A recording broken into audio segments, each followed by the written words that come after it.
Hello বন্ধুরা, তোমরা সবাই কেমন আছো? দেখো, আমি আজকে একটা কেক তৈরি করব। তার জন্য এখানে আমি 1 বাটি সুজি নিয়েছি। ওই বাটি মেপে এখানে হাফ বাটি চিনি নিয়েছি। চিনি আর সুজি এই দুটোকে মিক্সারে ভালো করে গুঁড়ো করে নিয়েছি। গুঁড়ো করে নেওয়ার পর সেই বাটি মেপে আমি এখানে হাফ বাটি তেল অ্যাড করেছি। এই কটাকে ভালো করে মিক্সড করে নেব।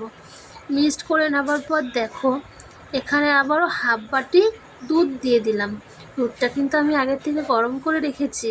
গরম করে ঠান্ডা করে ভালো করে মিশিয়ে নিলাম। তারপর দেখো, এখানে একটু বেকিং পাউডার আর একটু সামান্য ইনো দিয়েছি, যেহেতু আমার কাছে খাবার সোডা নেই। তারপর দেখো, একটা বাটি নিয়েছি অ্যালুমিনিয়ামের। তারপরে এই বাটিটার মাপে একটা খবরের কাগজ কেটেছি। কেটে ওর মধ্যে একটু তেল দিয়ে দিলাম। তেল দিয়ে দেখো ব্যাটারটাকে ঢেলে দিলাম। ব্যাটারটা দেওয়ার পরে আস্তে আস্তে করে ঢেলে দিলাম।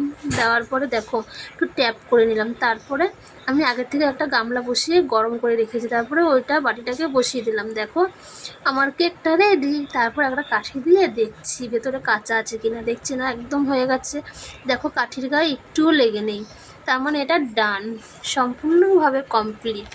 তারপরে নামিয়ে নিলাম একটা সাঁড়াশির সাহায্যে। দেখো কি সুন্দর দেখতে হয়েছে। যদি ভিডিওটা তোমাদের ভালো লাগে তাহলে লাইক, কমেন্ট, শেয়ার করতে ভুলবে না। টাটা।